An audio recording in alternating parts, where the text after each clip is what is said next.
The Hustleshare podcast is brought to you by Payoneer, a digital payment platform that provides online money transfer. With its fast, flexible, secure, and low-cost solutions, businesses across the world can pay and get paid globally. Visit Payoneer.com now. Also by Unbounce, the leading platform for A/B testing made easy. With Unbounce, you don't need to be a developer to build high-converting landing pages, pop-ups, and sticky bars. Hustleshare listeners get 20% off on their first 3 months after the free trial period. Visit bit.ly/hustlebounce to learn more. The big lesson from this, right, is exactly this: this is possible, and there is nothing special about me. There really is nothing. Like, people who work around with me day to day will tell you there's like nothing special about me.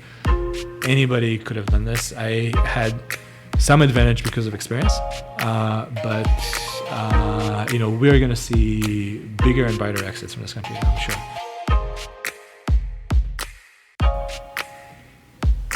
Welcome to Hustleshare, the podcast that features the daily grinds of unique hustlers around the world, to show not our differences, but that our hustles are very much alike.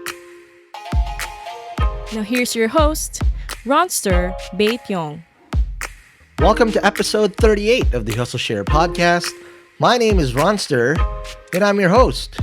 And this episode is powered by Payoneer, a digital payment platform that provides online money transfer, empowering businesses around the world to grow globally. But before we start, I'd like to remind you that this podcast is for adults only, so make sure that there are no kids around when you're listening to this, because we are back! Welcome to the season 2 of the Hustleshare podcast. I miss you guys, and we've been waiting for this moment for the past couple of weeks because we've been hustling as well to give you a bigger and better Hustleshare. And today we're about to begin the season with a bang, because we have Ron Host, the founder and CEO of Coinsph. And today Ron is going to share so much. So like I always say, make sure that you're taking down notes, because you're going to be learning so much from this episode. Like how he started as an entrepreneur by turning down a job offer fresh out of college. And he's also going to share the early mistakes he made and the lessons he learned from those experiences that led him to get his second startup acquired right away. Also, he's gonna share what he did when he jumped to the other side of the fence to become a VC and the type of deals he made while he was an investor. And then he's gonna share why he ended up in the Philippines to create his next startup, Coinsph. And most importantly, he's gonna share what it takes to get your startup acquired and what it feels like on the other side after the acquisition.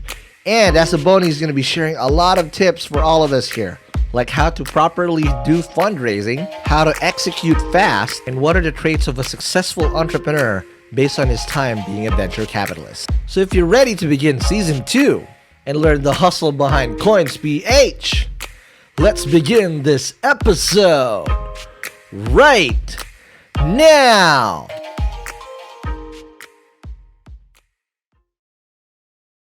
Welcome to the latest episode of the Hustleshare podcast. I'm so excited we finally got him, and I can't think of a better guest to start this whole season other than this guy, because he's Ron also, and Ron's kind of rocket in the startup world. Just kidding, but okay, we have someone that is very well respected. And again, congratulations for the big news several months back. I've been wanting to have you on the show, Mr. Ron Host of Coinsph. Ron, welcome to the show.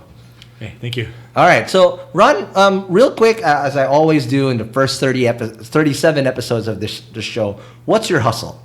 So we started Coinsph 5 years ago. A very simple mission, which is to connect more Filipinos to financial services and help existing FIs connect with a demographic that they're unable to serve today. Correct, and you've done an amazing job doing this app, and credit where credit is due, because I remember the first time I met you was you're just also an attendee on a conference where Bowie guy was talking. I didn't know who you were, but I know you were someone, right, and whatnot. But Ron, let's take a step back and go all to the beginning of how you started your hustle, right? What's your first account of hustling that you can remember, and why was that like a big impact to what you're doing now? It's a good question. I mean, I would probably say that, more than a hustler, I'm a maker. You're a maker. Right. Okay. So I've always kind of like built stuff. Everything from like, RC planes when I was a kid. Wow. To, I had my first, I think my first computer was when I was like, maybe 7 or 8 years old. Wow. I was writing like, like basic programs. Okay. People who remember that with like little cassette tapes. Mm-hmm. And then I think at like 16 or 17, it was just when the internet started booming. Got it. I was kind of lucky, and I saw a post by an entrepreneur who's like starting his company, needed engineers. I was in school. I was like, let me apply. So I became like engineer number one. Oh, so you were a dev by default. I did not know this. Yeah, I've always been kind of So I mean, the reason I've always liked computers because it's really like it's a medium to create stuff, and it's actually like an infinitely flexible medium, right? Because you can really build almost anything. Correct. And so at the core, I've always been like product guy, and I kind of figured, okay, I have to, I want to do something that creates value to society. Got it. And what I figured very early is that, it's one thing to have great ideas, right? Absolutely. And it's one thing to like build great stuff, but what really matters is can you build it and actually make it accessible to people, right? And So people that's would kind of- use it at scale. Exactly. Right. When you started as a dev, I mean, what were the key skills you acquired? Because you can't just create random stuff. I mean, I've seen this happen majority of the time where, the famous saying, jack of all trades, master of none, right? I'm pretty sure you figured out very early what you wanted to do from the get-go. What were those initial things that you hustled on that still you use today? Oh, that's a good question. I mean, so from building like early on, I mean, I think the internet was just like firing up. Right. What year was this, if you don't mind me asking? It's like I want to say like early 2000s. no. It's like 90s. mid 90s. Wow. Okay. I'm wow. old, man. No, you don't look like you're old, but dude, But 90s. I was pretty young. .com boom. Yeah, .com boom. Even before, if you remember, before the internet kind of fired up, there was this thing called BBSs, right? And What's so a BBS? It's like a bulletin board system. So you'd connect from your computer to a phone number, and somebody would run a system that you could connect, and you can exchange messages there or download software. Okay, that's how it worked before. Okay, cool. Yeah. So the thing you'd use it most was to like download like bootleg games, right? Got it. So we were like, actually me and my cousin were having this in. Right. And then we kind of figured, this internet, I can connect, I can connect to like a university. Got it. And I can connect to like a BBS in the US through this, right? And then, of course, to connect to the university, you need to have a student account. So we were, kind of, beg and borrow to get student accounts. And sometimes we would figure out other ways to get accounts so we can so we can get on the internet. Okay. So we really grew up in that kind of, very, it was very different. Like, a lot of systems didn't have passwords on them. Like you could almost do anything that you And the wanted. internet is not as the internet as we know now. It's just literally the foundations of what we did. But now, with you being a dev, right? How did you put on that dev hat, thinking product? Because that's what I always say. I've had several devs here on the show and in our quickies as well. That what separates a good dev from a really good product maker per se is that you're not just obsessed with the code. You're obsessed with how people would use that. And what were those things that you first built? Yeah, so that's why I always say I'm not like religious, right? So like I really like technology, but I see technology as a tool to solve a problem, to do something, right? So like in college we actually set up the first drone lab at Cornell. So we built we at first we tried to build like these really big drones. It was really expensive. We got funding from Microsoft. What? Yeah, That's so crazy. we had to use Microsoft software, and like we would fly the drones. And This was Bill Gates' Microsoft. He was still the guy back then, right? Every 20 minutes, the thing would go into garbage collection, and the plane would freeze and crash. Right. So we basically moved that. Move it to like lighter weight systems, create like these wing designs. Okay. Right. So it's like we would always build something, right? And then I guess when I graduated, I got So I was at Cornell, which means a lot of people Yep. from Cornell end up, either in investment banking or consulting. Oh, That's really? kind of I didn't know. Again, coming from a Filipino point of view, this is alien to me. I've heard about all these great schools, but Cornell, you're always going to be ending up in those type of. A lot of people end up shifting to those industries because Cornell is in New York, and Right. so like the highest paying job would be, Of course, Wall Street. Wall Street. Right, correct.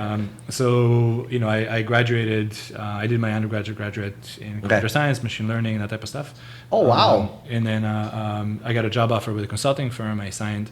And then what happened is they gave me I think it was 2 or 3 months between when I graduated and my start date. Wow. Holy shoot. And which was a mistake because 2 months I got bored and I was like, okay, what am I going to You do? were building. What did you build in those 2 to 3 months? A bunch of silly stuff, right? But I learned a lot, right? So that's the first thing is people are you don't have to be too hard with yourself about making sure everything works, right? You actually learn a lot by failing. And the most important thing I found is it's not about succeeding and failing, but it's actually how you deal with failure, right? Because if you fail up, right, if you're okay and you keep running, you will just learn and then rebase yourself higher, right? So what do we do? That was so I graduated. Did you end up taking the job, or you did something? No. else? So I called. I started. I started a company with my friend. We were we're gonna build this. Right. And I called him 2 weeks before I started, and the guy, sorry, I'm not gonna start. And You ditched him. You ghosted on him, right? yeah, and I want to give you a really everybody wants a great success story, but Right, the truth is right. of course what we did was a complete failure. Right. And I spent the next probably year and a half barely making rent, living in New York, doing consulting jobs. Highest costs of living and whatnot. And all my friends were like, oh, hey, look, we are making, I don't know, $60,000, $70,000 all a year. suits and ties, and fancy dinners, wherever. Right? Right. And I was just struggling to actually, literally struggling to get rent. I would move apartments every 2 months because I could only sublease because no one would rent an apartment for me properly. But during those times, it's also they don't know it because from an outsider's point of view, I've seen this happen here in the Philippines too. That, straight out of college, people will start making money. They flaunt it I'm gonna go to Boracay and whatnot. But those few that go to entrepreneurship, they have it bad. But those people that sacrifice early also reap the benefits down the road. What were those things that you learned during that first taste of failure, first taste of hustle, that till now we still use? So a lot of stuff. By the way, I mean I 100% agree with that. I think that the problem with a job, and then especially a high-paying job, is really hard to break out once you have that. Yes, and take that and it risk. fucks and with your ego too at the same time. It's really, really bad, right? But you're never gonna have that kind of moonshot trajectory, right? Working in a startup, being a founder or actually an employee in a startup, you have so much more room to unleash your creativity. Correct. But yeah, we tried actually a bunch of different businesses, and so one of them, I'll give you an example. One actually took off and crashed, wow. and which I learned a lot from. Okay. This was early eBay days, not early actually, mid eBay days, 2000 and something, right? Peter Thiel and the eBay mafia, whatever. Yeah, and PayPal mafia. Right. eBay was a massive platform for buying and selling stuff. Right. And at that time, I think iPods, the first Apple devices, were really big. Really? So early 2000s, right? Yeah, and so what we figured is actually there's a huge variation in the price of products sell on eBay because people auction stuff at some people don't know how to list their stuff properly, right? It's C2C. This is C2C, right? Right. So I wrote a scraper basically that would run off of every single eBay auction in specific categories, figure out what the average price for products in that category was.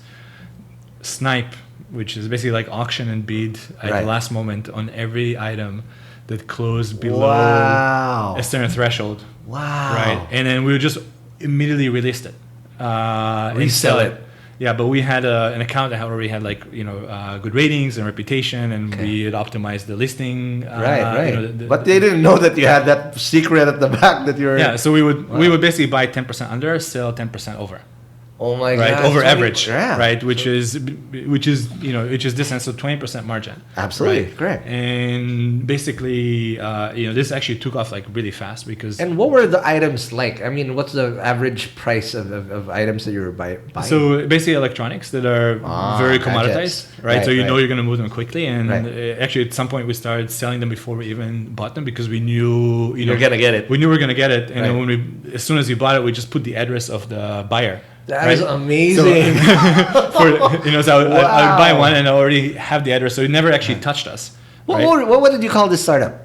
Right? We didn't even have a name for this, right? So It's called Run. this was a hustle, right? Oh, yeah, So, yeah. But like you mentioned, like iPods are like it's just like iPhones, right? Like $400 or $500 a pop, right? But at volume, At that's volume, gonna add up. exactly. You're doing like 100 of these a day, right? Or 50 of these in a day. Yeah, like we scaled up across like a bunch of different categories, like Right. product categories. We were doing 5-digit numbers per day. Which No way. for a bunch of recent college grads is actually like a pretty good deal, right? And every $500 equals $50 revenue, right?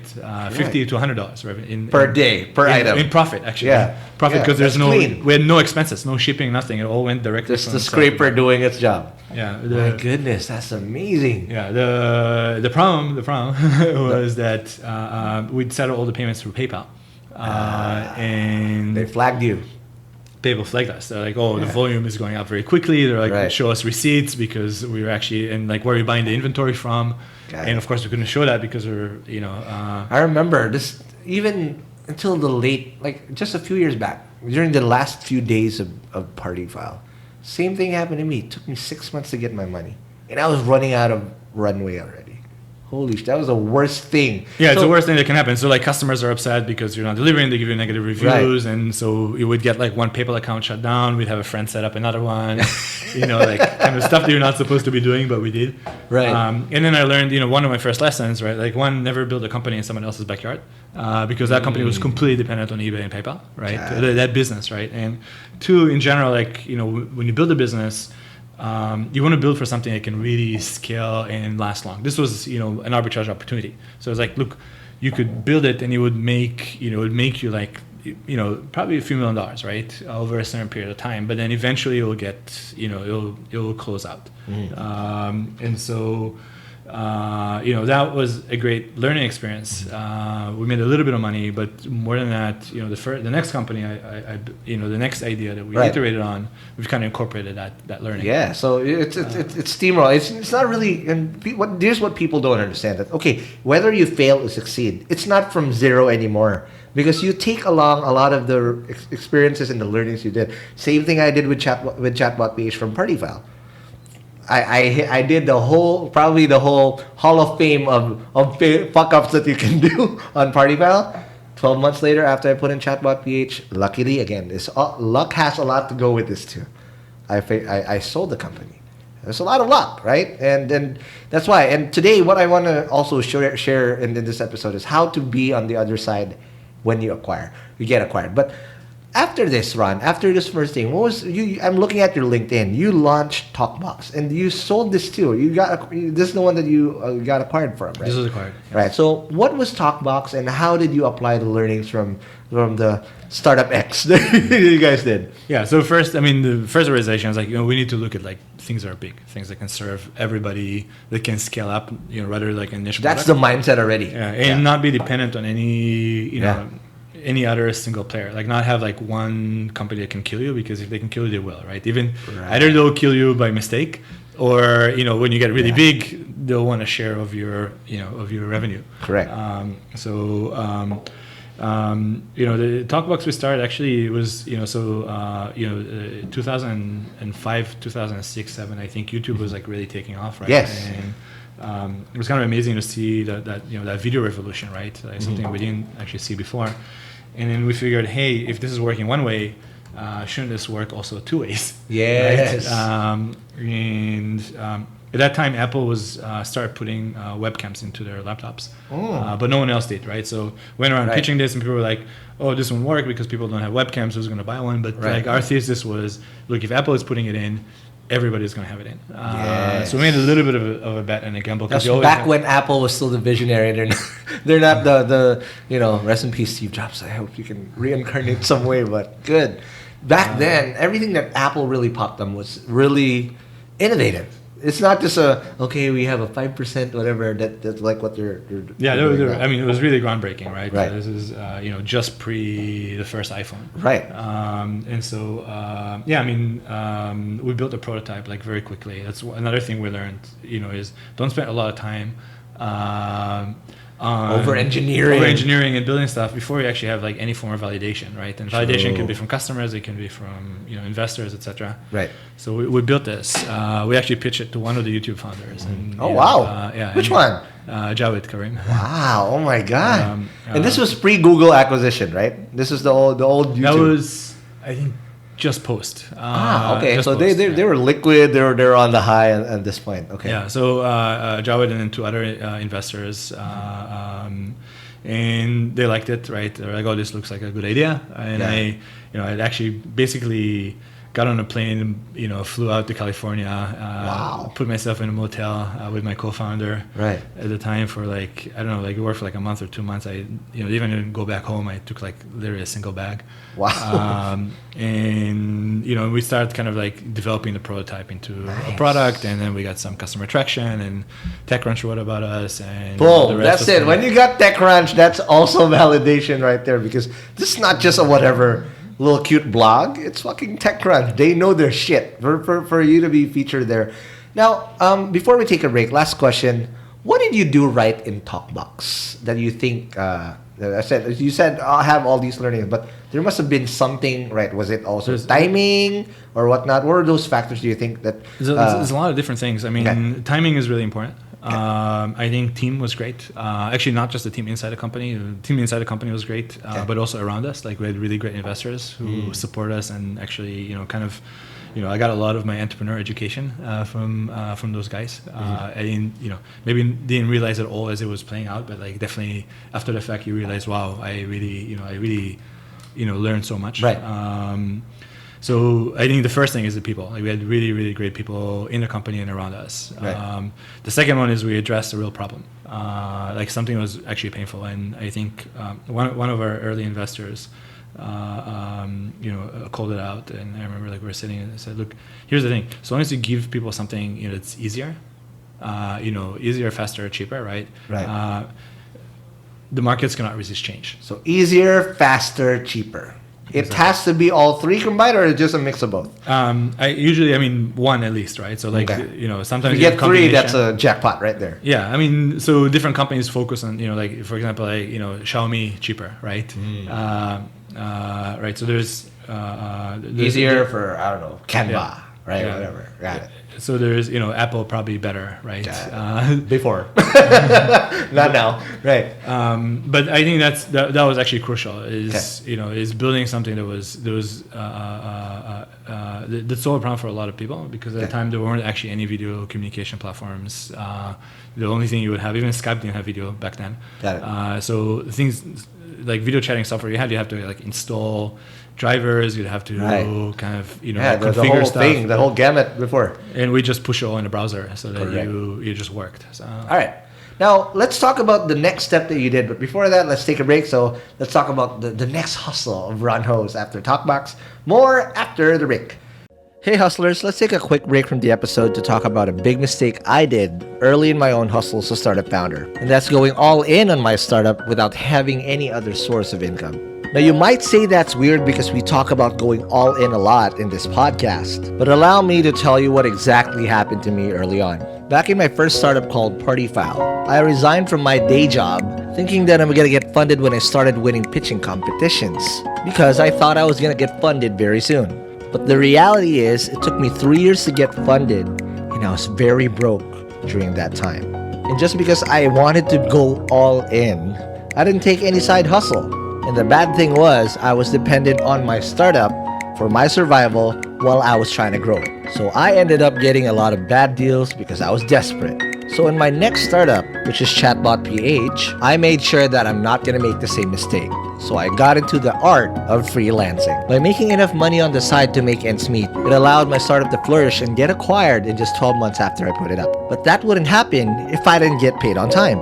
And there's one product that I relied on heavily to get paid easily, and it's Payoneer. Payoneer saved me from a lot of hassle because it's the fastest way to get paid, especially if you're doing freelancing. And the cool thing about it is that it goes straight to your bank account, so you don't have to worry about your money getting stuck in a wallet somewhere. So whether you're a freelancer, e-commerce seller, digital marketer, or any hustler that requires B2B payment, I highly recommend that you use Payoneer to get your money. So register now and go to Payoneer.com or download the Payoneer app on the App Store or Google Play. Alright, let's get back to the show.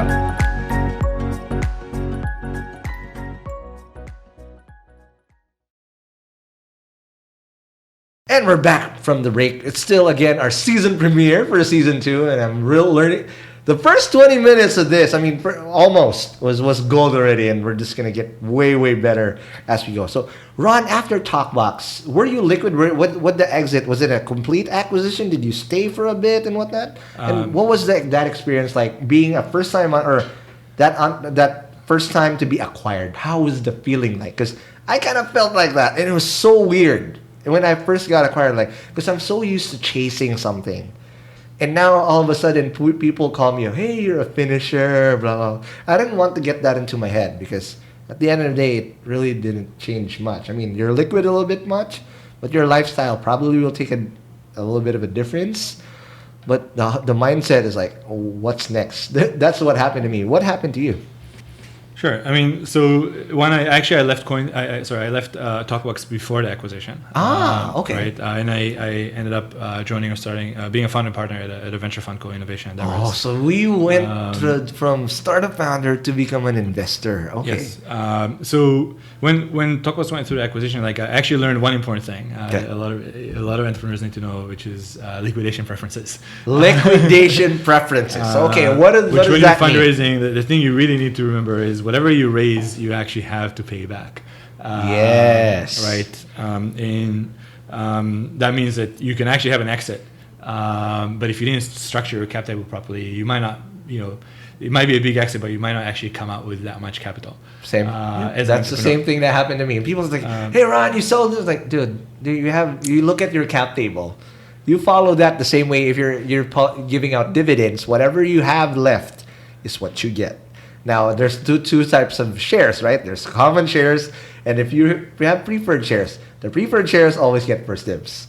Was it the same way for you guys, or what was the difference? So it was very similar for us. I think the big lesson I learned, I actually applied it into Coins, was really making sure that the common share class is properly protected. That Yes. employees actually have ESOP.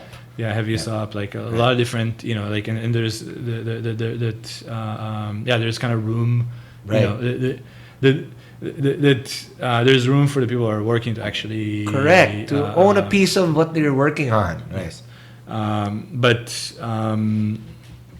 Yes. So I made a little bit of money from TalkBox. I didn't come out like blank. And the most important thing for me in that, and the people who know me know, I don't really care too much about money. Just doesn't. I live a very relatively simple life. Right. But it gave me freedom. Right. It was enough that I knew that, look, I don't have to work.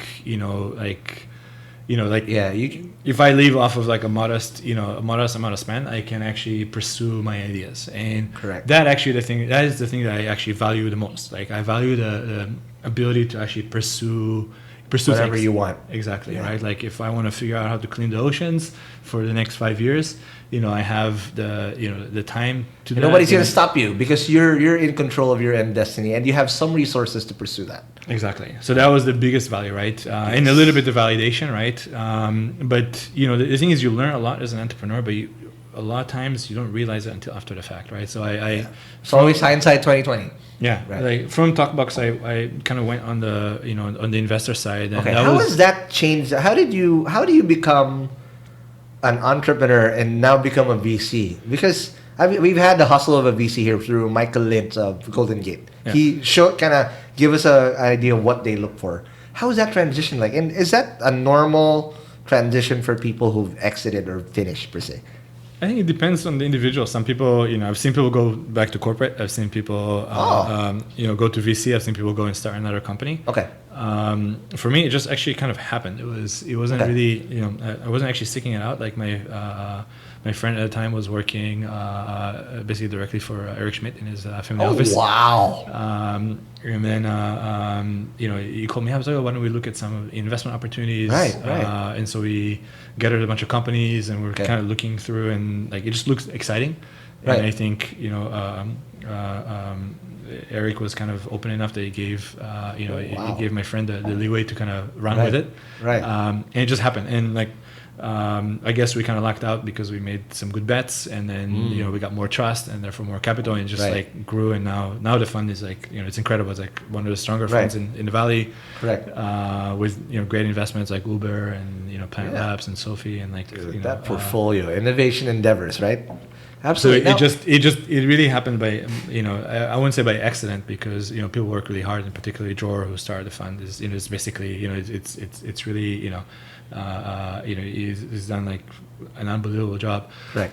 But I got lucky because I got that opportunity, and it's people notice actually being an investor is really hard because entrepreneur, you can make a lot of mistakes, and you can correct them. Right. Investor, if you make your first investments, if they're not good, you'll never recover. Just like there's no like it's just like because your reputation is forever into that. Like you wouldn't be able to get good companies, you wouldn't be able to get good LPs, investors in your fund.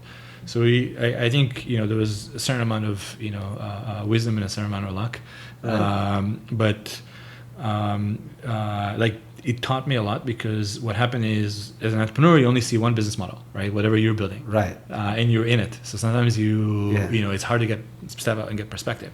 All of a sudden, I went from like being in this one like small bubble to like seeing everything. Yeah, I'd see like literally in a week I would see like dozens of companies. And wow, that's an epiphany. It's like you read the Da Vinci Code. You just pick up on patterns, because you see what people are doing that's effective, what's not effective, like what habits they have, which entrepreneurs seem to be more successful, and what traits they have, and that was a good.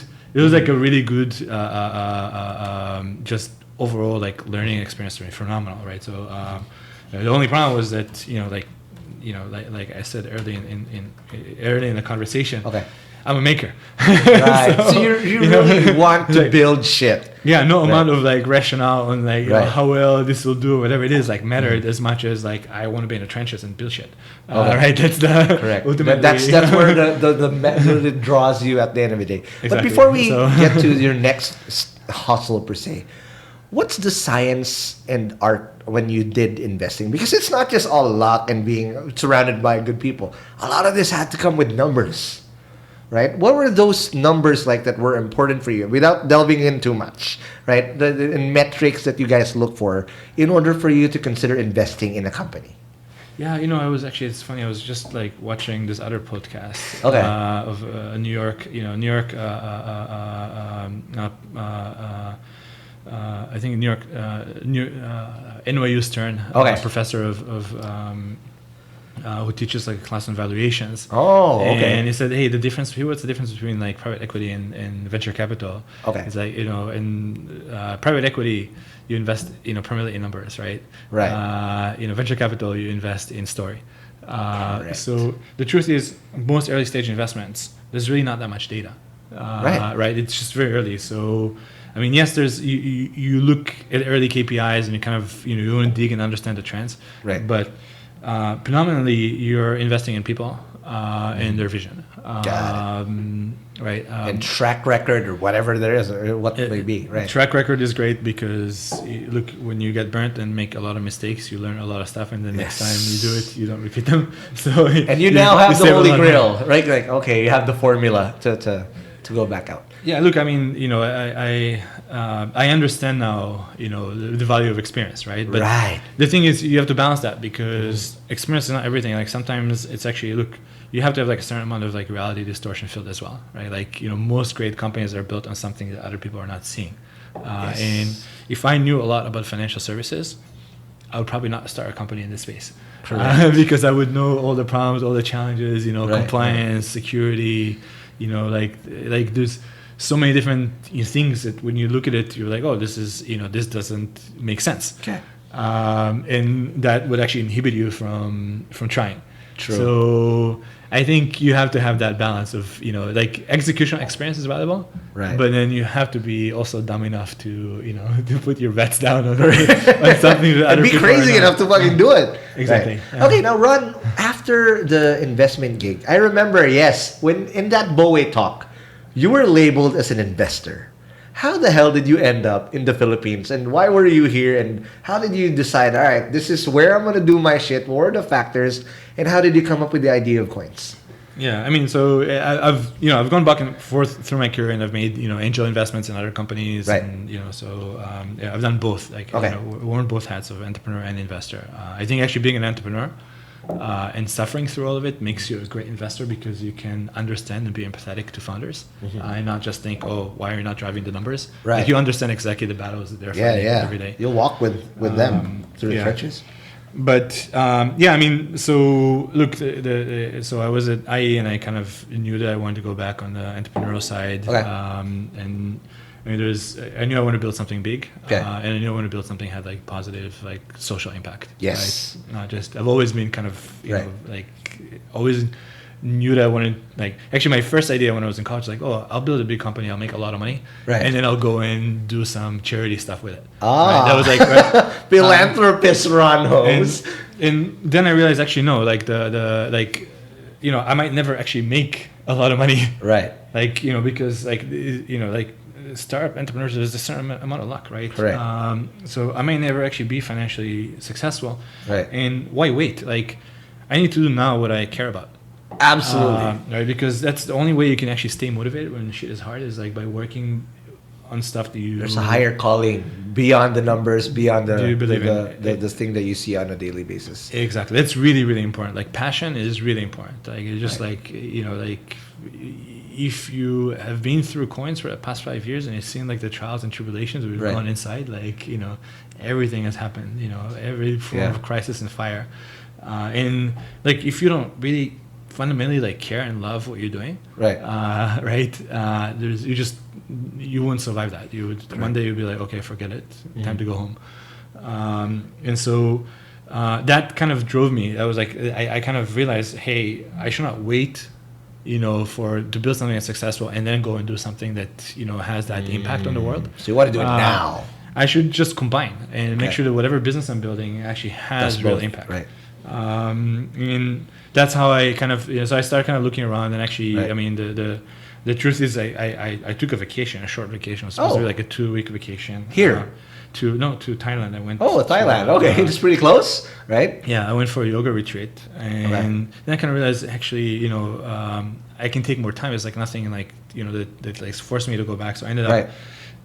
spending like 2.5, almost 3 months in Indonesia, going, Oh, end to end. Indochine. Well, Yeah, right, and then right. I start seeing all this stuff like, oh wait, like I'd go to really small villages, like sleep in a mosque or in someone's like backyard, like like in a hammock, and there's no Backpacking, running, right. yeah, no running electricity, or just a few hours a day, water, it's coming from a well, Wow. the equivalent of a sari store with like Yep, very yep. few SKUs. But like everybody kept like adding me on Facebook when I every time I'd leave somewhere, they like pull out their BlackBerry and like, oh, can we connect on Facebook? BlackBerry was very big in Indonesia for a while. Nice. And so I realized actually this is an addressable market. Like actually like you can reach these customers, and it's where an inflection point. So I was like, Okay. and that's kind of when it got fixed in my mind that everything kind of connects. Right? It's like, okay, my knowledge in tech, wanting to work and stuff that improves people's lives. you knew why. The market transition here, right? Like mobile is just going to change everything. Right. And so I never went back. Right? I was like, Okay. look, let me just go market by market and meet, like I just went like very thoroughly, like throughout Okay. Southeast Asia. I met entrepreneurs, investors. Right. And started looking at every market. And I was like, Nice. look, I'm going to spend a week in every market learning it. And Why if the Philippines? What drew you here? I mean, there's a lot of better infrastructure in the Thailands and the Indonesias where where a lot of unicorns have already sprung, but why here? Yeah, so it's really interesting because like I actually went and ranked like every market. Okay. I did There like you go. metrics. I was like Okay. very thorough, right? And like Philippines didn't rank number one on any metric. Really? Any, like, Indonesia was bigger market. Yep. Myanmar was more kind of early, open Right. opportunity. There's, Where did we rank in your matrix? so here's the thing: Philippines ranked high on all metrics. Not the highest on any, but high on every single one of them. It's a large enough market, right? So it wasn't a 10 on any metric, but it was like consistently an 8 or a 9. It's it's large enough market to build a company Yeah, for 100 here. million people, right? English speaking, so you can build, Yep. like I can connect and build Yep. culture into the company, and also people absorb information, from international publications, and you can build a company facing out from here, like Yep. to originally, high GDP growth, young population, Right. lots of different kind of like things that made it, and there was a lot of room for like innovation in tech. Right? Yes. So But the internet sucks. the internet sucks. Yeah, there's a bunch Yeah. of there's challenges. There's challenges in every market, right? So, Right. and the most important thing actually is like I was like when I went through the markets, like the one place where I actually felt like, look, I'm gonna build something. I have to I have to be committed and know that I'm gonna enjoy living there. And Philippines was the one place I just immediately like felt at home. And Nice. that was actually a big deciding factor. I was like, awesome. look, it matters, right?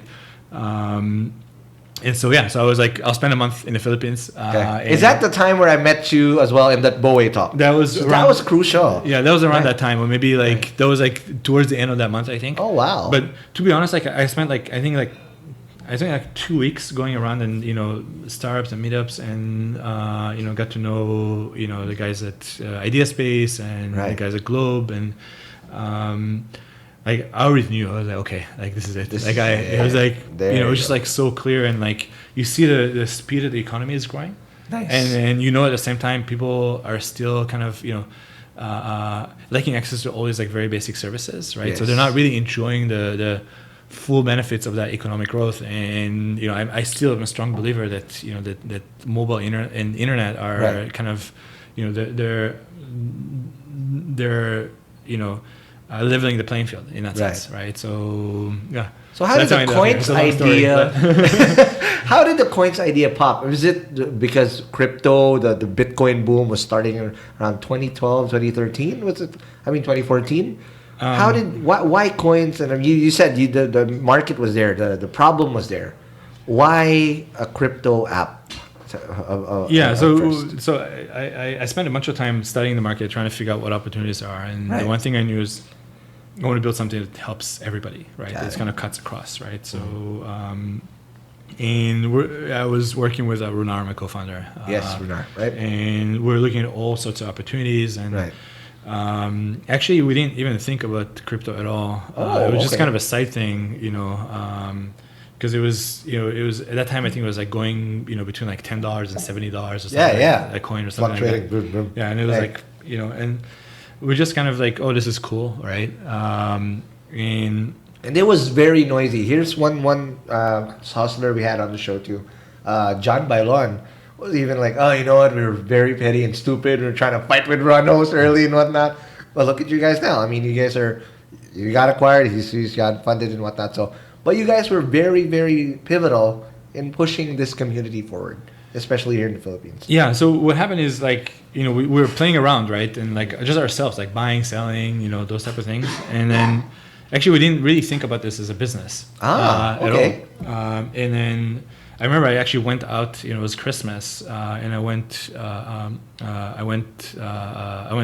Bali surfing. Oh, okay. And then it kind of connected. It was like, oh, this actually can be used for financial services. And I knew how big of a pain it was with remittances, and because I was already at that point spent probably like 8 or 9 months in the Philippines. Right. And so I knew the pains that OFWs are going, remitting money home. Yep. I knew it was hard to get loans, that people are unbanked, like all those things, right? So Okay. that's when the dots kind of connected, and it was like, oh, this isn't just interesting as a speculative Right. piece, but actually this can be used for something greater. Got it. And What were so- those challenges that you had? Or because you all know, right? I mean, it's an open secret that the Philippines is probably one of the least friendly in terms of setting up a business. What were those early challenges that you guys faced? And also, you're dealing with a lot of third party payments like the whatever buy and center, whatever, all these things. They're all fragmented and siloed. How did you jump over this, and what are those early challenges you overcome? Yeah, so the first thing I look when we started off was like early 2014, right? Yes. And actually, no one knew anything about Bitcoin. Yes. Nothing. Like we knew Same nothing from what that we were group doing. that you're in, Coinsph. And whatnot. Yeah, it was like a tiny thing, right? Right. This was before kind of like the massive rallies and the media and all this stuff, And right? the And bubble, right. then Mt. Gox happened, and so all the people knew about Bitcoin, and blockchain was Mt. Gox. They literally thought it was the same thing, right? Bitcoin is Mt. Gox, right? So it was an uphill, battle, right? Like to get partners to know what we're doing, to like not worry about it, or like a security, like the trust, like those things actually took a long time to get that first circle, right? And we had some people put their trust in us, right? And we started working with them, and we scaled from there, and then we got more customers because the product was actually solving a problem. Like as soon as we started kind of like building the remittance products on top of chain, and then we started building like other baselines of financial services, we kept getting traction. Yes. From customers who are actually using us day to day, like to pay bills. How did you get the traction? Because again, there's always hurdles on the local side. The government is going to be a hurdle. Then now the BSP back then wasn't the friendliest towards you guys, right? Especially in the crypto side, right? And then also, how do you get the traction from people who are like trying to jump ship? How did they use it? Because I remember there was this one time my sister-in-law was like, "Do you know someone from Coins.ph?" I was trying to do it, and then here's how down to earth Ron Hose is. My angry sister-in-law was just so pissed because I think something happened. It's like, "Hey Ron, can you help my sister-in-law?" I know it was a Hail Mary because I don't know if you're gonna answer, and you did, and you took care of her. Until now, she always talks highly of you because they who is she to like? She's just this random person that you don't know, and you took care of her. How did you build that stuff and all the early stuff that you overcame? Yeah, so I think a lot of it has actually been in how we deal with customers, and even now when we're much larger, right? It's a lot harder to maintain, but we try really hard, right? And like I still get like actually on the way here I was answering a customer on Facebook. It was like on Facebook Messenger was sending me they're having an issue with their cash. Should have a chatbot.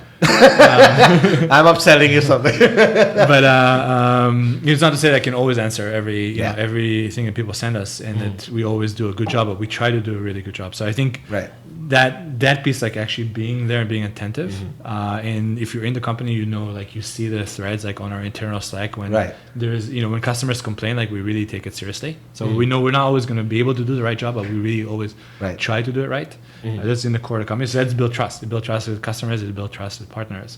But I always look at it like I think about this as like it's always like it's a lot like rock climbing. Yes. Especially when you're small and you're unknown. Right, you reach for one thing that's like slightly higher. Right, it's like, oh, you managed to get this partnership, right, and then you get a little bit more customers. Right, they're using one because piece it's of helpful. rock at the same time. Yeah, and then you're like, oh, then you reach for another slightly bigger partner because look, I have more customers. Right, and then just keep reaching. You just keep reaching. It's a slow. People think that you just like turn it on and it just goes. No. It's a grind. So that's we were grinding for 5 years. Right. Last question before we take another break.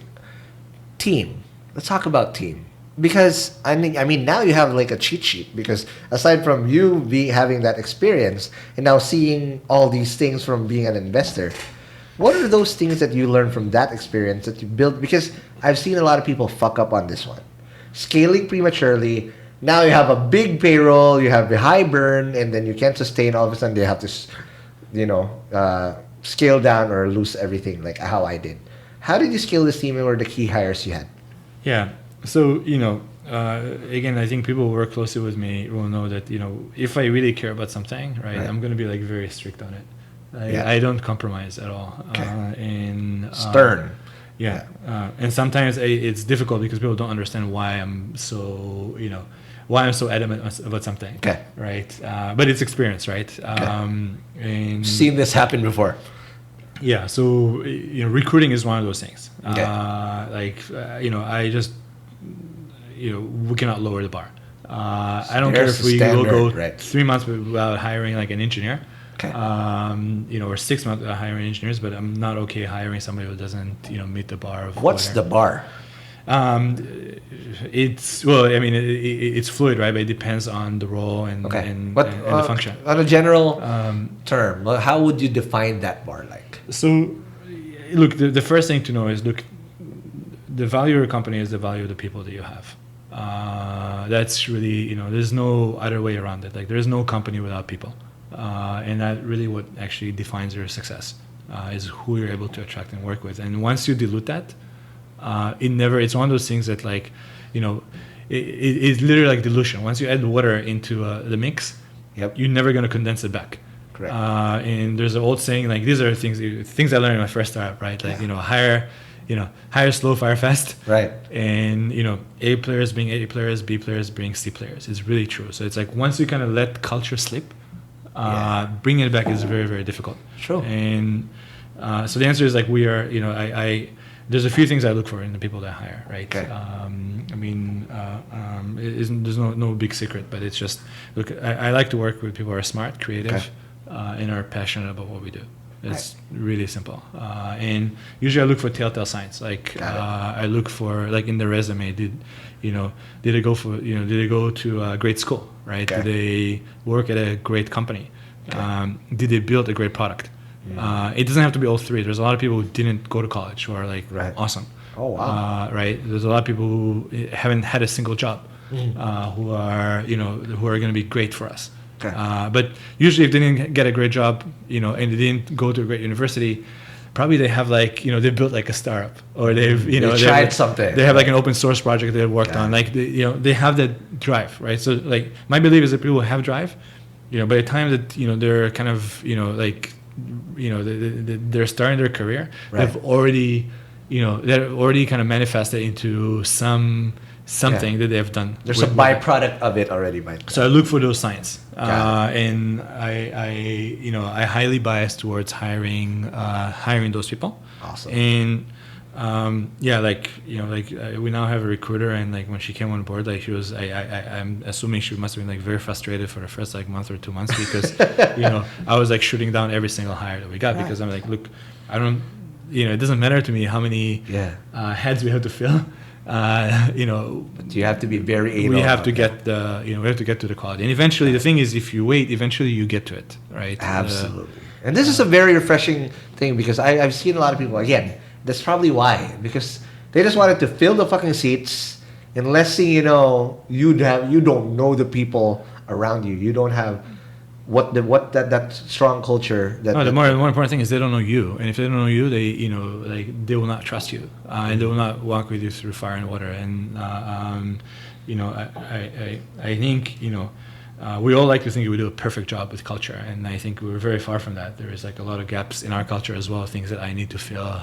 Like people that we've hired over the past year when I've been busy with M&A and I haven't gotten to know them personally yet. Like those type of things, right? Like but at least we're conscious, that we never feel like we're doing a good job. Right. At least you're still aiming for that consistency. Exactly. All right, now let's take another break, and when we come back, it's hustle sharing time, and let's walk us through the acquisition and how you scale it. But more of that after the break. Hey guys, let's take another quick break to talk about a little trick that helped us get traction in Chatbot.ph very early and ultimately helped us get acquired. And it's called A/B testing. Basically, it's creating two versions of the same site or landing page to see what works and what converts for you. Because one of the worst things you can do as a founder is put all your eggs in one basket and hope that it converts. This is why a lot of early stage startups don't get the traction that they want because they're hoping and praying and they don't iterate quickly. A/B testing eliminates that problem.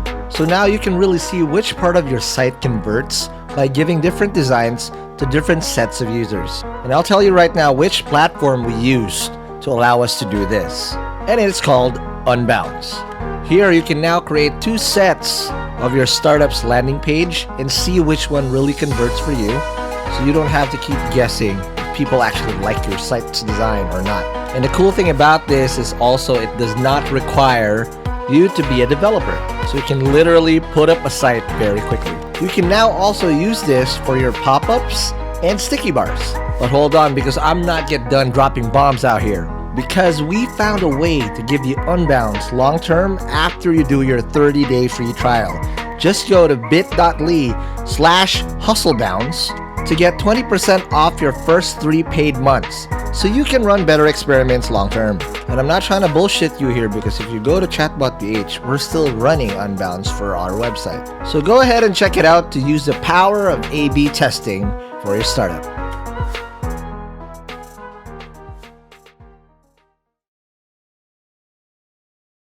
And we're back for the final part of the season premiere. And like what I said, if you made it this far, you know there's a lot of golden nuggets that Ron has already unleashed on us before we did. But Ron, real quick, after you had the team, how did you scale up, and how did the Go Jek thing happen? Because again, this came, I don't know, how do you prepare a startup for potential acquisition? Or was that just like, and how I did, you don't create a startup and say, hey, I'm going to get acquired one day. You never know, right? How was that for you guys? Yeah, look, I think the best preparation is to just build a valuable business, right? And kind of, go about your business. Got it. And then, if it happens, that there's an acquisition, then you weigh that against, continue to execute. Got it. So I don't think we ever aimed for like an exit, but rather we aimed for, like our objectives, which was, there's 100 million, Filipinos that I want I want to have, to be able to serve, right? Through that, I think we built something that had substance and value, and therefore, that created options for us, options in fundraising, options in liquidity, etc.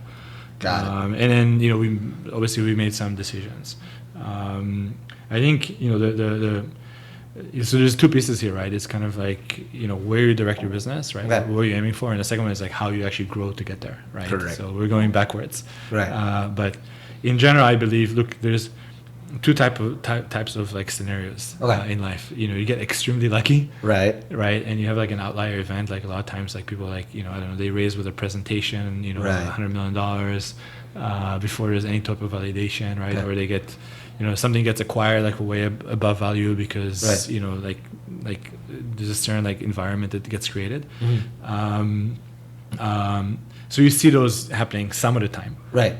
But if you look at the majority of businesses get acquired on substance, and so me as an entrepreneur, I've never been much about like doing a lot of PR, right? But you're always low key. Like I've always, you walk into. I mean, you walk into. We feel you, but you've never been that guy to boast. You never even post shit on Facebook, like rarely, right?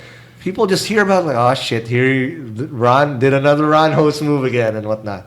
So it's really amazing. Now, Ron, I want to ask. So again, how did the Go Jek thing happen? And here's a lot of people ask me. Why did you sell? Like, why did you sell? 'Cause, I mean, for me, I'll come clean. The reason why I sold is because I came from a loss, right? And that loss was very painful because I did party file for a good 7 to 8 years.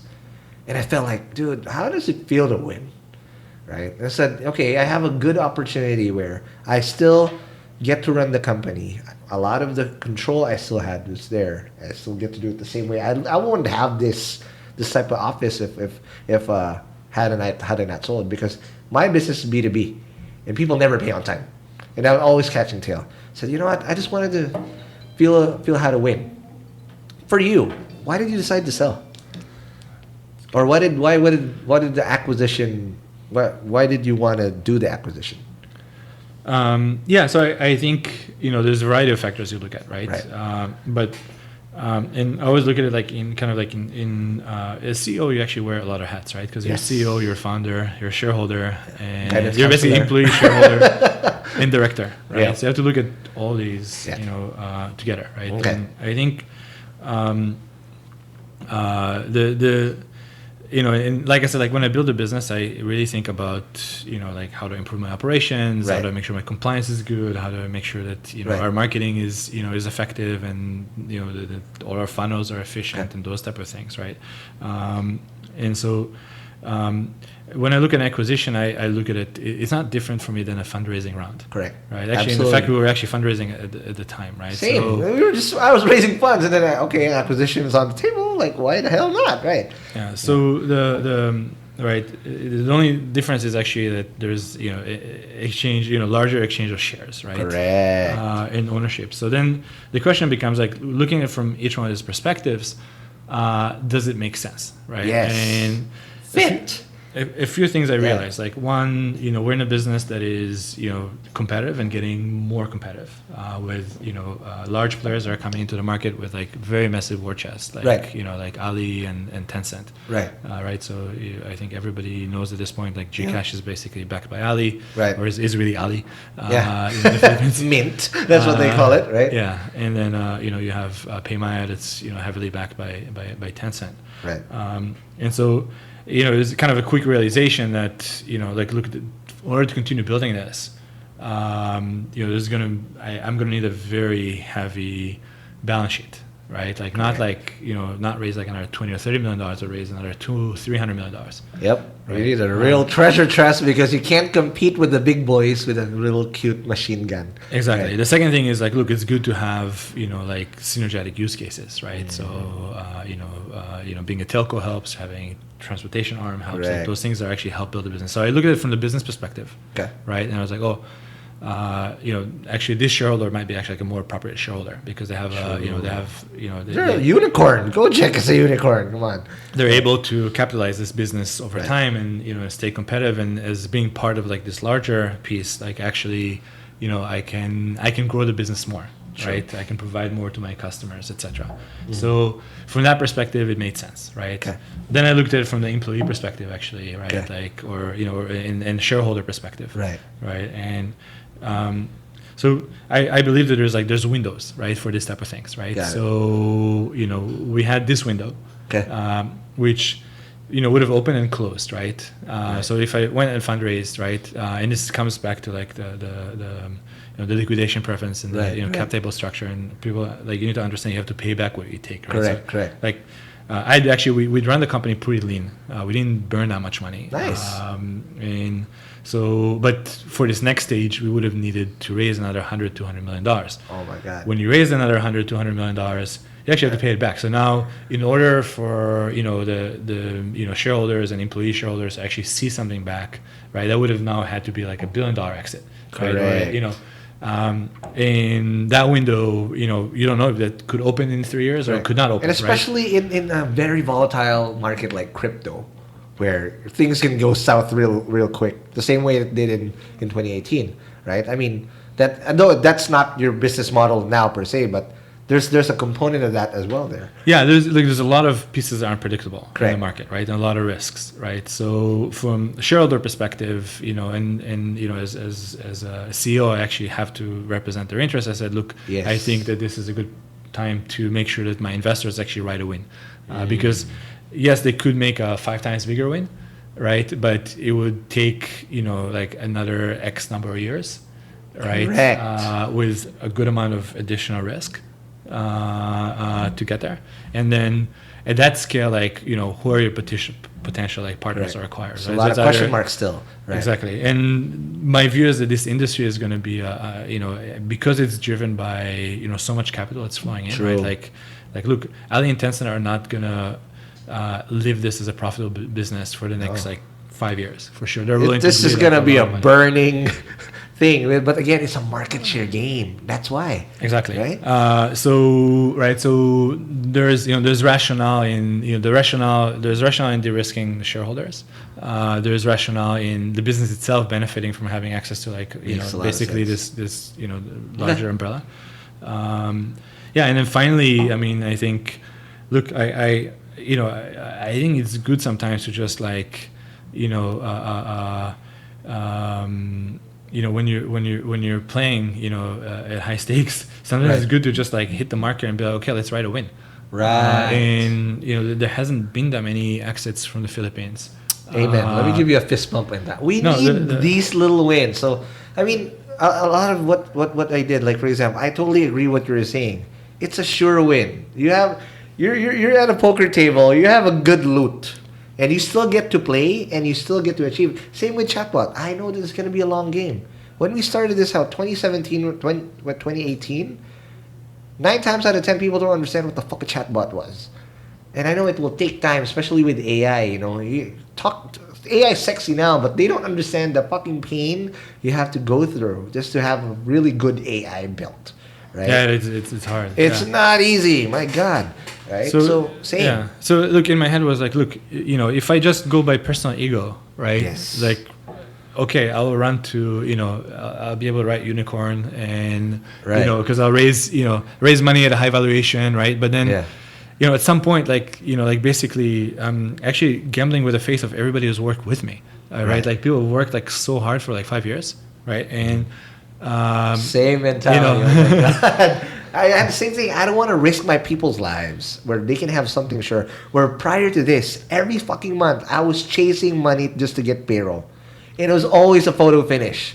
There's nothing more excruciating than for me than like, fuck, am I gonna be able to pay people back? And then right at 5 o'clock, I got the money. Like, it's not fun. I know exactly what it's like. If you haven't gone through the experience of, people always talk about this, but if you have not gone through the experience of like barely making payroll on the last day before, you've not had the full. And then you got to do it again 2 weeks after. It's nerve-wracking. All right, Ron. Now, after acquisition, how was that like? So, I'll shed some light on what it's like. Nothing changed, right? Okay, but a little bit of things changed because now I have to report to a structure and as a conglomerate, right? I had to adjust a lot of my ego too because I'm used to being the shot caller. Whatever, let's do this. And now there's structure to things. Took me a while to get that done. Now it's more smooth. And I give credit to our acquirer, Sterling, for that. For you, was there a transition period or did you see this already happening because of the investor background you had? Yeah, I think I'm still learning. Is the truth, right? Because, there's, like you said, right? There's a honeymoon period. Yeah, and there's some differences between running your own company and basically being part of a larger conglomerate that that sometimes might have other priorities as well, right? Correct. I think we're learning how to balance that properly. Yes, it's not easy, bro. I'm still there, but the worst is behind me now. At least that was crazy because. I had to all right, why is this like this? There's a lot of whys, like why, and then you have to really empathize, like, oh, okay, so that's how corporates work, and that's how, that's their culture, and I can't force myself into this and into that. Yeah. Okay, and again, congratulations for getting this done, and I am very excited. Now let's get to the hustle sharing segment because. For the first time, like what I said, prior to the season break, a lot of our community members in the Hustleshare community will now have a heads up. And there's 2 people that actually wanted to ask for you. So the first one is from Blessy Dose, and she asked, how ready is the Philippines when it comes to virtual currencies? I think one of the more ready markets actually globally. I mean, we are one of the early markets to have a regulator who actually BSP has been solid on this one. So a super forward-thinking regulator. You're seeing, even FIs like participating, like Union Bank, in the ecosystem. And the most important thing is actually there's a real problem to solve here, right? And so it's not just like technology, chasing a problem here. We can actually like leapfrog. A lot of things, right? Correct. So I'm still very positive, and I think adoption so far has been very good. Right. And I think there's going to be, this is going to continue to be an exemplary market for this technology. Absolutely. Okay. Second question came from Andre Marcelo Tanner. I don't know why he asked this, but I'm going to go ahead and ask this. Why don't they allow remote work for all their employees, only the ones not living in the Philippines? Is this true or not? We actually do allow work from home. Oh, okay. So we have actually. So there you go. We have there's a few things. So I discovered our culture as like kind of a mix of like Philippines and Silicon Valley. Hybrid. Hybrid, yeah. And so we try to take the good things from both sides, right? So and I think there's a lot of stuff that we really like in the culture here. Okay. Like it's just very social, very super. very group and team oriented versus like individualistic. And very resilient to us as people. Very resilient. Like just I really enjoy working here. Thank you. We're on behalf of the Filipino founders in the startup ecosystem. You're a big inspiration because it's hard to look for local winners per se that people can emulate. And so I here would represent the whole ecosystem saying thank you because we're learning a lot from you. I was on a panel last week. In Singapore, right? Singapore, yeah. And then it kind of like on the panel, it kind of like triggered in my head. It's like it's not true. Like there's actually a lot of success stories here. They're just like not told because in general, like the nature of of the Philippines, the people are very humble. And they don't go around and brag that much. Like, there's just like, there's like Filipino founders in like Cure.com. There's like, there's a bunch of different really successful people that are quiet in what they're doing that we don't think about. Like Task Us, which, I think just raised on $500 million valuation. You have, YouTube celebrities that are doing like millions of fucking dollars. And like incredible stuff. And we just are not that vocal about it. So that's one thing. And the second thing I realized is actually, if you go through every major tech company, there's Filipino in there. There are Filipinos there in senior positions all over the world, right? Like they're actually like, I gotta get them all on Hustleshare, bro. No, it's true though, right? And we kind of forget about it, about like how big of an involvement like the Philippines has in technology. Mm-hmm. I mean, I'm just waiting one day everybody comes back here and decides to like, bring that knowledge back. But the knowledge is already in the network, right? I think what's missing also is the community part. We're still very siloed. For some reason, I don't know why. And we just don't want to reach out and whatnot.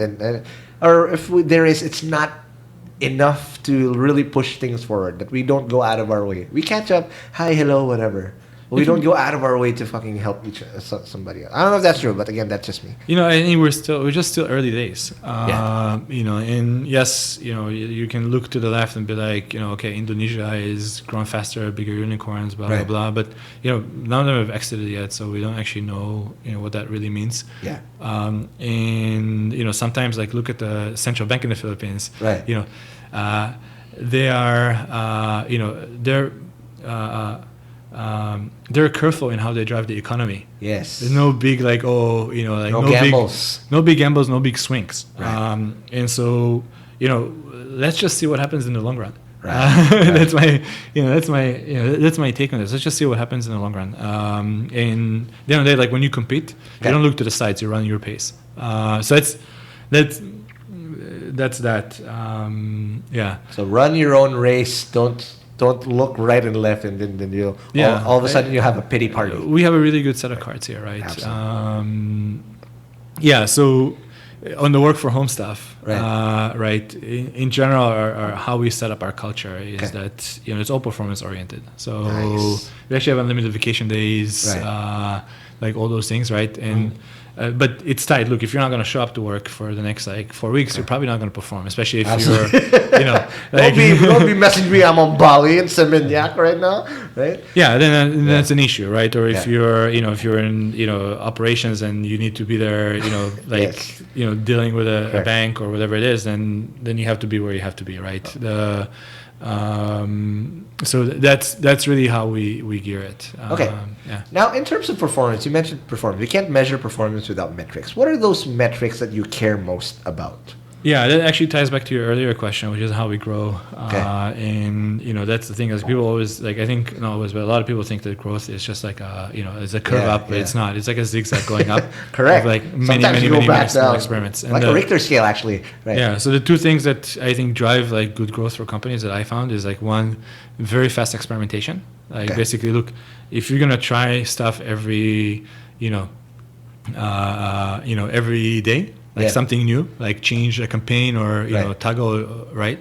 Then you get 365 inflection points, in a year. If you're taking 2 weeks to try something, 20-something-ish. That's 20-something, right? And that is actually the thing that changes the direction of your curve, right? And the thing that needs to be coupled with that is basically obsessive measurement of actually how the experiments you're doing are driving, because you cannot do this subjectively. This has to be data driven. So we measure everything, every single thing that happens on the app, But what are those things that you care most about? Because at the end of the day, there's a lot of things they can measure, but when shit hits the fan, what are those metrics? It's really simple. I mean, I care about the number of transactions. Basically, how many, number of, active transacting users. Got it. Right. Like those are kind of, and those are the, and usually I look a lot at customer retention. Right. Those things are really important to me Churn because is your biggest enemy. Look, it's really, it's really easy to ignore those. Right. Yeah. And it's really easy to come up with metrics that give you like a nicer picture. Right. Right. Our metrics have always been like, probably like if you look at another company, they would have, like maybe they like look at like PayPal's annual filings, right? Right. And their definition of like an active customer is somebody who transacted in the last like 12 months, right? Us, we have a much narrower definition, so my numbers look a lot smaller. Right. But it doesn't matter because what matters is not the absolute number. What matters is the directionality. Am I making decisions that are actually driving my curve up steeper and steeper? Got it. Right. That's the hockey stick. That's the key insight, right? Like how is and the more fluff that there is in the numbers, the more you're actually driving the wrong things, right? Like if you're optimizing for signups for your product, right? Then like all your team is going to be building like great landing pages, and then you're going to lose them overnight. But maybe your customers are signing up and they're not actually taking any actions. That was the death knell for Party Foul. We were good at acquiring, but we were always one night stands. Nobody stayed put. So that's the problem, and it's easy to kind of like cling to the metrics that look good, right? Right, because it makes it like makes you more comfortable as an entrepreneur. Right. Yeah. But you have to I think to be successful, right? You have to actually accept everything that's messed up, and constantly be fixing. And that's like if you work with me, that's one thing you'll know. Like every single day, like my mind is almost like I never think that I'm successful. Never. Like even now when you ask me like, acquisition, I don't feel like I'm successful. Same. I feel like, I could have done this better. I could have done this better. That's a win. Yeah, a win. That's a win. No, I know everybody says it's a win. Yeah. But, I'm like, okay, well, what's next? Right. Like what can we do better, right? Correct. Like, and that's that obsession with like finding the faults right. In your business is what actually makes you strong and resilient. Absolutely. And being able to like acknowledge them and discuss them and bring them up, right? So yeah, I'm getting so many tidbits of good stuff I already know. Okay, but before we get too carried away, I have to ask. So, what do you think? So you've seen so many startups as a founder and whatnot. You mentioned earlier that there's certain traits that you see for someone to be a successful entrepreneur, whether they're there already or they're just starting. What are those traits do you think that make a successful entrepreneur? Yeah, I think there's a lot, right? Okay. It's kind of like you really need to have where like it's a multidimensional role, right? Right. But I think one thing that I've seen across, like, and especially in our portfolio, right, that I see with with many of the successful entrepreneurs, is actually persistence. Like, of course you need to be smart. Of course you need to make good decisions. Of course you need to hire good people. You need to be able to hustle or to raise money, all those things. Right. But the one uniform thing that I've always seen and respected is persistence, because I've seen so many stories where you see people get like you said, almost run out of money, really bad stuff happen, right? Build a product, no one's using the product. Right. The persistent ones don't give up, and they pivot and pivot and pivot. Until they get it. Until they get it, exactly. And some of them, you can look at companies like SimilarWeb that have been a few years completely quiet, no growth, nothing, and then it kind of boom hit up because they've finally figured it out. They found the formula. They made the expectation. It's a straight road up from day one. That's true for very few companies. Right. Unfortunately, a lot of times those companies are the ones that get the most that's the stories that people want to look at. But those are not the biggest businesses, man. Come on, biggest businesses are people are manufacturing cement. Yes. And old rich people, right? Yeah, old and new. Right. No hype. Yes. No noise. But they're the ones who are the top 1% of whatever. Exactly. Right. So you have to kind of sometimes ignore your Facebook feed for a little bit, and ignore the rosy picture that you see that everything is Don't up, buy the everything hype. is great, everything, because everybody has to tell that story.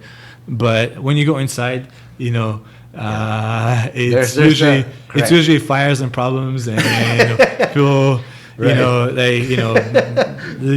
that's what it is, right? Right. And I think that's why the successful entrepreneur, they're persistent.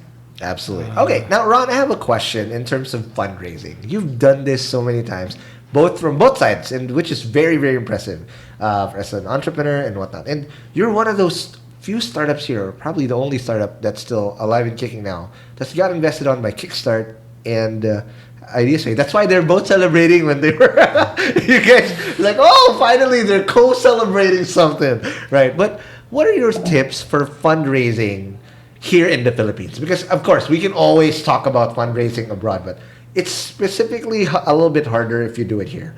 What would be those tips for those people that want to fundraise here? Sure, and I'll qualify this advice for fundraising for tech startups. Okay. Because there's all sorts of Yeah, businesses. yeah, for the tech startups, right? Yeah, but for tech startups, I think the most important thing when you raise money Right. is who you raise it from.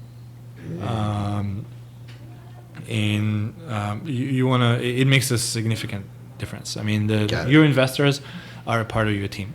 Yeah. How they treat you. It's how much worse they than a would- marriage. Yeah. Right. Like, look, I'll give you an example, a really great example. Kickstart is invested Right. in us, Minette. right? Minette, I have Had her on the show here earlier season one. nothing but great things to say. Right. But at some point, Gcash started kind of like running for it, right? So they're they're a competitor, Right. And that could be a real problem. Like one of your investors already all of a sudden involved with Yeah. a competing business, right? Right. Kickstart happens to have had with us has had like really strong ethics with how they worked, and they knew actually when that happened, they kind of they didn't push us hard on getting specific pieces of data because Right. they understood where it was sensitive, Right. and they treated us really well. Absolutely. And I don't know any better people. Again, I'm not biased, but I've experienced this myself. Even through the bad times, Minette was probably the most crucial and the most honest with me, and I appreciated that from day one. If you want to know what I'm talking about, listen to the Minette episode earlier in season one. So my point is, this is an example. I mean, I've had phenomenal experience with with IdeaSpace as well. So it's Yes. not a contrast between No, the two. no, right. But just it's an anecdote story that could have gone completely differently. And I'm like, I really appreciate how it went because imagine, you wake up one day and one of your investors, is now tied to like a competing business, Right. and they're like, oh, please give us all your, all your numbers. Man, right. Right. That could have gone completely differently. And Right. so who you have around the table very is hard. critical because when things, start, like it's never going to go smooth. And when things are bumpy, like those investors are going to react in certain ways. Like we had, I have another investor, Paul Santos of Wavemaker. Right. Wavemaker. Right. Yeah, we were before the Series A. So our business is very heavy on working capital because we have to Right. leave funds with. Yeah, I remember. I think I caught you in the airport at one time. We were going through the same flight. It was like, hey, what are you doing here in Singapore? Like, oh yeah, the Wavemaker lunch you had and whatnot. All right. So we were before we raised our Series A. Right. We still had cash. We had a few $1 million Okay. in capital because we're also like we had a Yeah. revenue and all those things, but we needed working capital for our partners, and so we got really really tight for a certain window of time. Okay. And some investors, if you're in the wrong position at that point, would be like, okay, Figure it out. this is the time to twist your hand and Right. renegotiate the terms. Right. Yeah. But instead, like we got an umbrella, right? It's like, oh, Wow. you need to bridge to the next round. Okay, I'll write a check My goodness. today, right? Wow. Like, so that I gotta have them on the show, Paul or Eric Manluna. you So I have gotta to have get you Paul on the there. show for Yeah. sure. He's amazing. He's Filipino also. Yeah, so, yeah. Right. But, Well, maybe when I go back to Singapore, I'll get him back. He's if you can get him on your as an investor. That's, Yeah, no, that's Wavemaker again. This group, and Um, again, from a Filipino standpoint, they're also a win for the ecosystem because there's not too many of them in that field.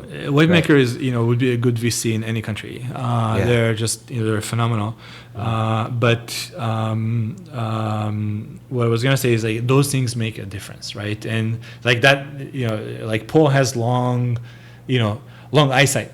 Right, it's not like, oh, let me make another 1% today. It's like, oh, let me invest in businesses that are gonna grow, and like, I'm not gonna make this grow by twisting it, to get a little bit more today. Correct. I'm gonna make it grow by helping it and helping it flower and become big. And so that requires a certain maturity, and so you want to seek out those investors that can help you. So that's one way, right? The other thing is obviously strategics, right? Investors that can have like synergetic aspects of their business, etc. All right, sounds good. Now, last few questions, Ron. What's your advice for Filipino founders coming from what you know now? Because sometimes, we're missing something. I don't know what it is, because I'm probably in the trenches too. So I've been fortunate to be blessed by a lot of people's knowledge through the show. But I'm pretty sure I'm still heavily biased from a Filipino founder's point of view. From your point of view, what's your advice for people here in the ecosystem for us to push forward in the right direction? So I think there's a few things, right? Okay. I don't think Filipino entrepreneurs are lacking anything. I think Philippines is lacking tech entrepreneurs. Tech. And I think, by the way, there's a lot of entrepreneurs in this country, entrepreneurs, just not as many in tech. Correct. And like I said, I think actually a lot of that talent, unfortunately, is outside of here. So it's not that it's not like there are no strong, there's not strong talent. It's just they're out somewhere. Right. So that's one thing, right? We need to find ways to encourage them to come back, and seeing success stories, etc., is one way to do it. The second thing, I think, there is within the ecosystem here, we still lack experience, and that's experience is gained. No one starts with experience. Like like everybody starts at some point. I started out of college. I knew nothing. I didn't even know what common and preferred shares.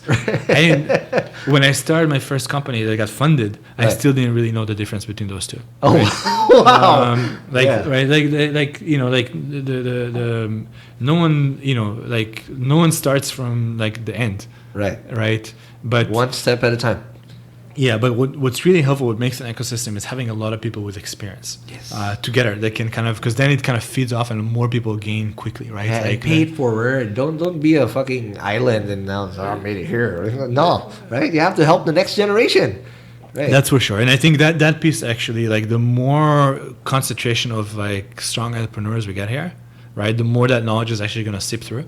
Right? And hopefully that's what this podcast does. And like what I said, again, I'm doing this out of my own personal time and whatnot. But I felt like after the acquisition of Chatbot, I feel like, okay, maybe I can share a thing or two and invite people that have been there and done that as well to share their story that, hey, you know what? You can do it too. If you're listening to this right now, you can do it too. You can, by the way. Look, you will suffer a little bit. Right. It'll be ups and downs, but at the end of the day, nothing really differentiates myself from most other people, other than the fact that I tried. Persisted. Exactly. Absolutely. That's when I started, I knew nothing and I was doing really stupid stuff all the time. We laugh about it now because we've known so much. Actually, I still do stupid stuff and I'm still learning. But that's my point. Is look, just you get moving and and you progress. Okay. Last question, Ron. What's the best advice you've ever gotten? I don't know. Now, you can remember, or what? If not the best advice, what's the best lesson you've learned through all these years that you just stick it out? All right, this sticks out the most more than anything. I have to think about that. No problem. It's a lot. I always believe it's everything is just it's a collage of different things. Correct. Not like one piece, right? It's a mosaic, if you want to. Mosaic, yeah, exactly. That's the word I was looking for. A lot of for. tiles that come through together. But I'm still a big believer in speed is an advantage. So always be conscious of your time. Right? Don't waste it. Right? Yeah, Don't dig around. Move as fast as you can. Iterate. Always be mindful with everything you do. How much time has gone. Finish. Especially in tech, by the way. Right. Especially in tech. Especially in this market because it's moving faster and faster. The iterations. Super. You want to be the pace setter. You don't want to be the one catching tail as much as you can. Yeah. So speed is critical. And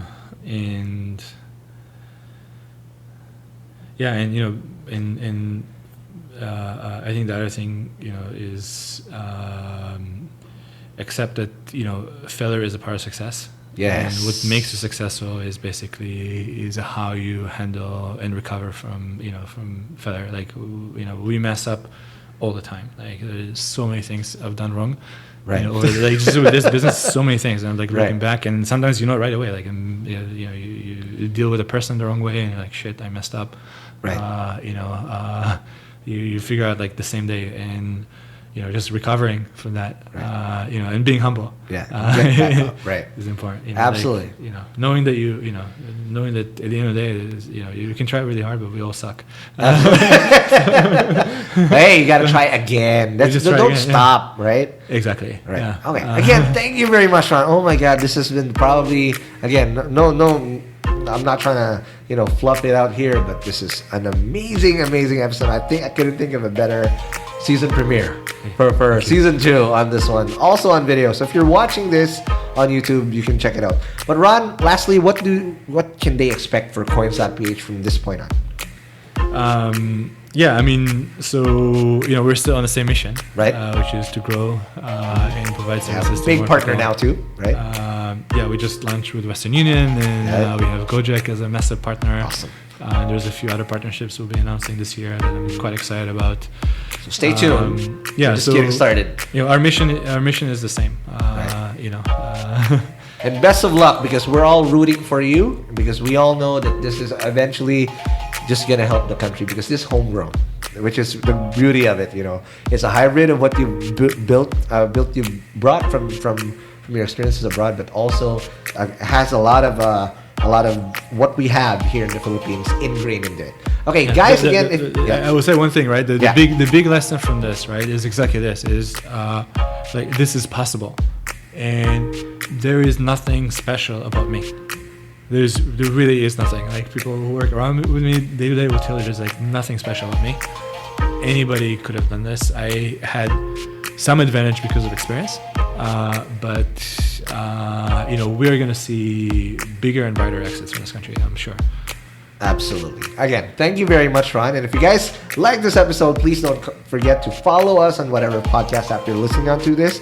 If you're on YouTube, please don't forget to like, comment, and subscribe, so that on the next episode, just like what you did drop, just this amazing episode on this one, Ron. Thank you very much. And again, if you want to ask questions on the next episode we're gonna have, please join us in the Hustleshare community, because we give so much info on what we're gonna have been done on that group. And lastly, please don't forget to message us on our chatbot on m.me/Hustleshare, powered by chatbot.ph. Again, thank you very much, Ron. Appreciate it. I hope you had a great time. All right, and again, I'll see you guys in the next episode. Peace.